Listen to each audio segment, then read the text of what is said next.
Saya akan mulai dalam 3,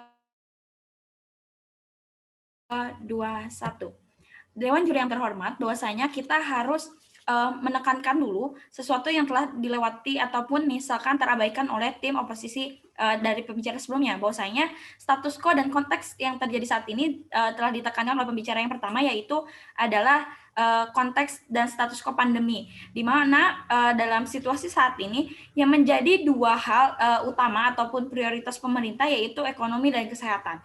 Tetapi dalam hal ini pemerintah tetap ingin berkontribusi dalam pendidikan dan memberikan itu sebagai sebuah bentuk perhatian dengan memberikan subsidi sebagai bentuk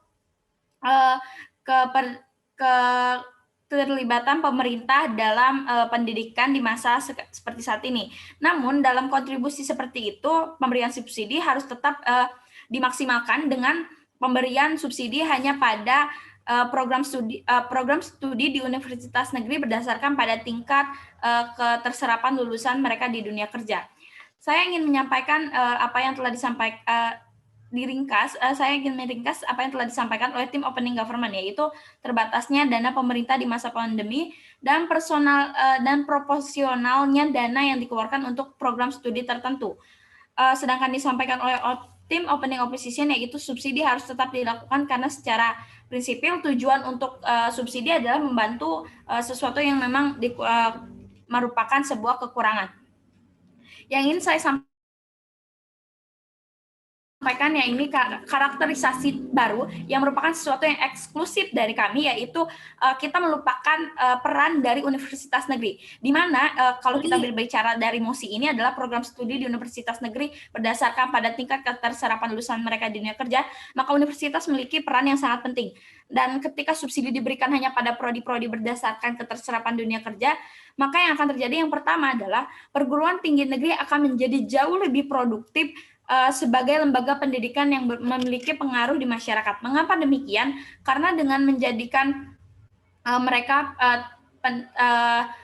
perguruan tinggi yang membuat lulusan-lulusan yang siap kerja dengan kapabilitas yang baik, maka secara tidak langsung akan membuat pengangguran di Indonesia akan jauh lebih minim, dan ketika pengangguran minim maka tingkat ekonomi akan terus berkembang, khususnya masyarakat akan sangat terdampak atas hal ini. Yang kedua adalah PTN akan lebih menarik minat dari para calon mahasiswa. Seperti yang kita ketahui, contoh dari dua yang telah disampaikan oleh tim pembicara pertama adalah dua program studi kedokteran ataupun teknik, di mana justifikasi bahwasanya dua program studi itu adalah dua program studi yang memang memiliki biaya yang mahal.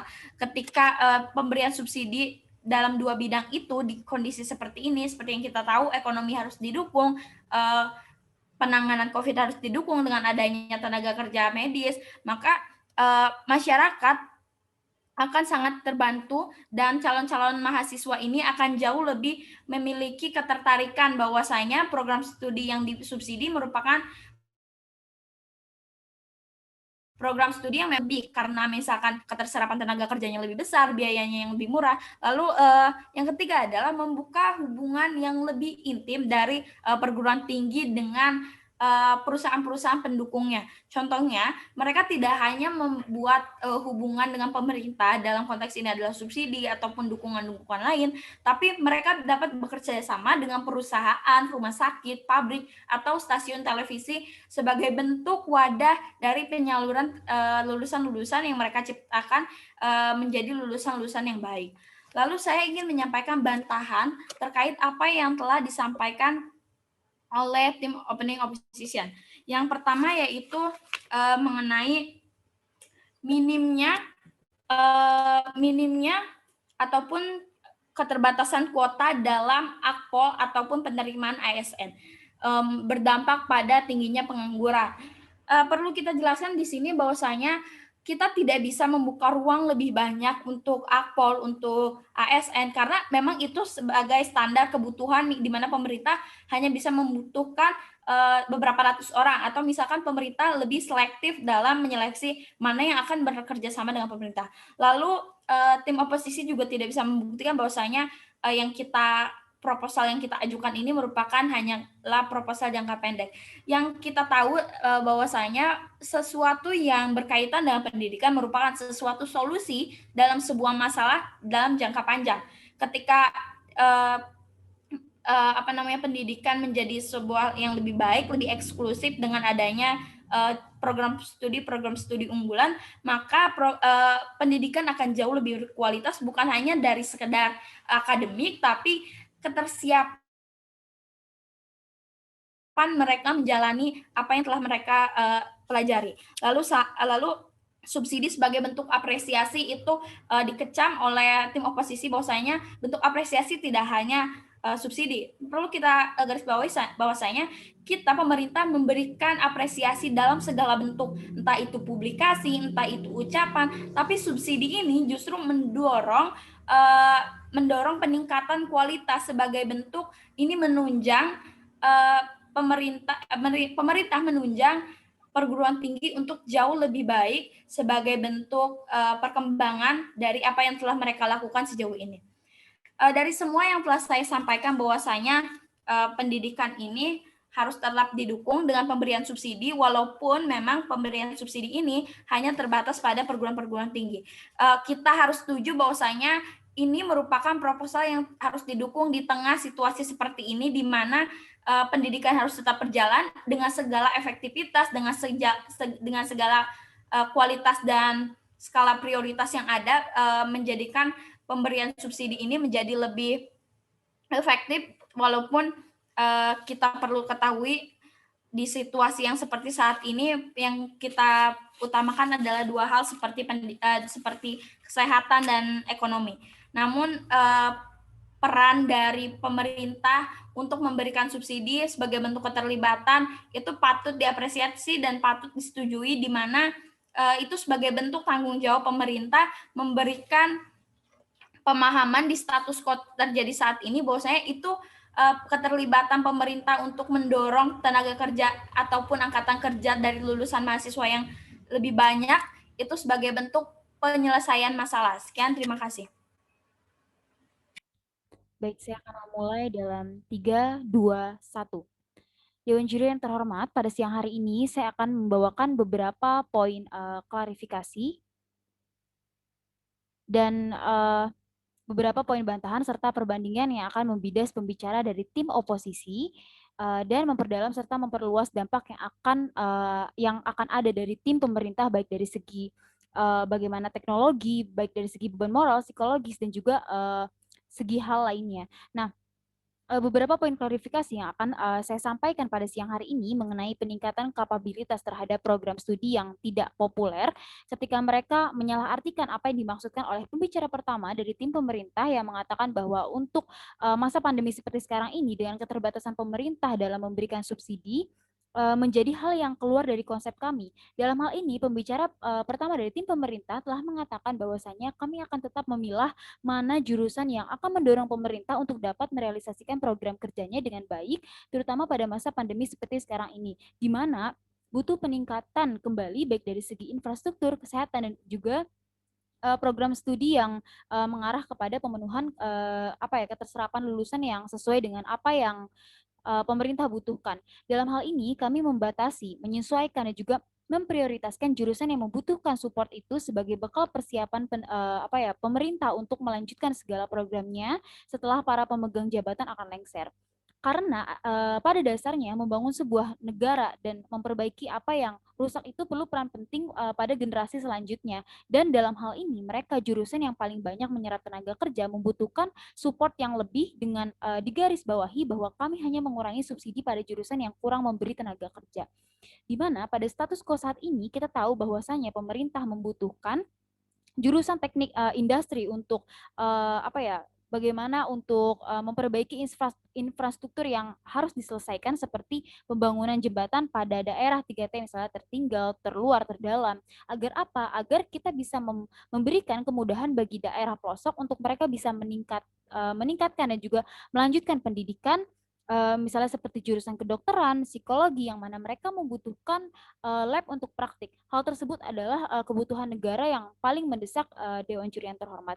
Kemudian saya akan menjelaskan mengenai dampak yang ditimbulkan dari proposal terbaik kami. Apa saja yang akan memberikan solusi dari pihak kami untuk memberikan subsidi kepada program studi yang menyerap tenaga kerja. Baik, yang pertama, tadi pembicara pertama, pemerintah sudah menjelaskan mengenai beban ekonomi. Nah, poin yang kedua, kami akan menjelaskan mengenai aspek yang berbeda, yaitu bagaimana pemberian subsidi yang optimal pada program studi ini memberikan penyerapan terhadap tenaga kerja lebih banyak, akan memperbaiki dari segi teknologi. Nah, mereka tidak akan termakan waktu saja dengan bagaimana cibiran yang dikenal sebagai sarjana PowerPoint karena dianggap kurang praktik, hanya mengetahui bagaimana konsep teoritis.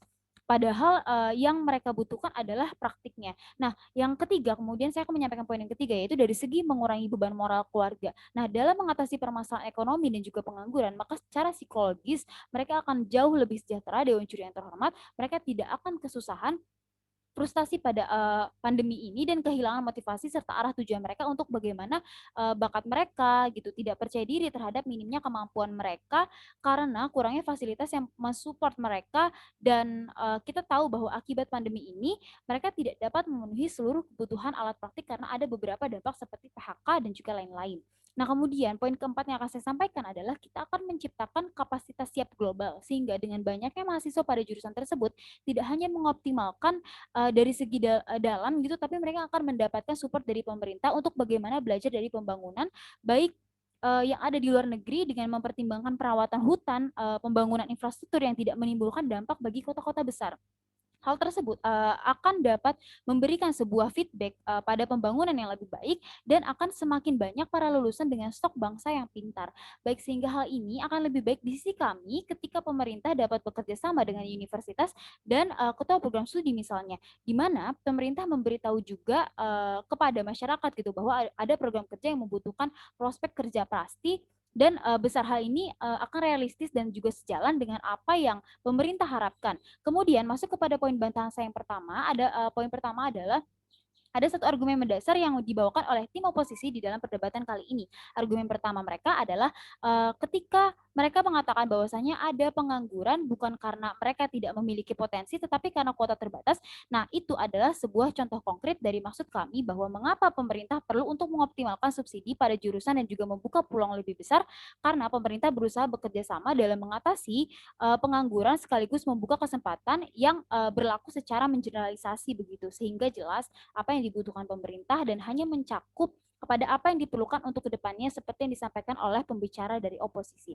Baik, kami akan membuktikan bahwasannya alasan dari tim oposisi tidaklah eksklusif Dewan Juri yang terhormat, karena alasan yang pertama, kenapa tidak apa-apa untuk lebih memprioritaskan dahulu pada jurusan tertentu, karena hal ini akan menjadi sebuah perubahan menuju perbaikan. Dan kenapa perubahan menuju perbaikan ini akan tercapai? Karena pemerintah harus menjamin bahwa apa yang dibutuhkan dapat menghasilkan lulusan terbaik sebagai strategi khusus. Nah, hal tersebutlah akan berangsur kemudian mulai untuk membuat bagaimana penentuan subsidi yang akan dianggarkan gitu, yang tetap bisa maksimal gitu, baik untuk mengatasi permasalahan sosial maupun ketenaga kerjaan dalam negeri, Dewan Juri yang terhormat.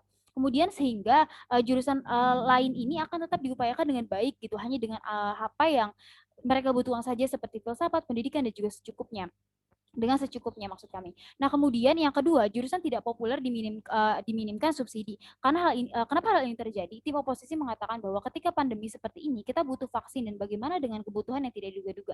Kami mengatakan bahwa hal tersebut tidak apa-apa Dewan Juri terhormat, sebab kami tidak benar-benar memberhentikan dan menghilangkan prospek mereka, melainkan kami hanya meminimalisir. Kemudian yang ketiga, kenapa tidak apa-apa untuk belum dulu fokus kepada inovasi baru? Karena dengan beberapa alasan Dewan Juri terhormat. Alasan yang pertama adalah untuk situasi genting seperti sekarang ini, dunia membatasi interaksi untuk kemudian berfokus kepada memperbaiki keadaan dahulu pada negara masing-masing, sehingga ketika semua keadaan sudah membaik, kita dapat melakukan inovasi yang dimaksudkan oleh tim oposisi. Tim oposisi belum menjelaskan apakah kami harus melakukan inovasi ketika kami belum dapat membenahi dan menutup lubang-lubang kendurnya perekonomian, dan bagaimana bisa melakukan inovasi Dewan Juri yang terhormat. Baik, seperti kita tahu bahwa pemerintah gagal dalam peningkatan pemerataan pendidikan, misalnya penyerap tenaga kerja di sektor real dari e-commerce atau startup sehingga mengakibatkan pemerintah gagal untuk mendapatkan keuntungan PPN. Dan hal ini akan dapat diatasi dan memberikan dampak besar pada peningkatan PPN, hilangnya beban moral keluarga, tercapainya program pemerintah, dan cakupan besar adalah terciptanya lulusan-lulusan yang mampu memperbaiki dalam bidang pengajaran kembali dan juga secara ekonomi sejalan dengan anggota yang secara bersama meningkatkan kapasitas untuk menghadapi lingkungan. Peningkatan kapasitas ini kemudian baik kami bangga menutup kasus kami. Terima kasih.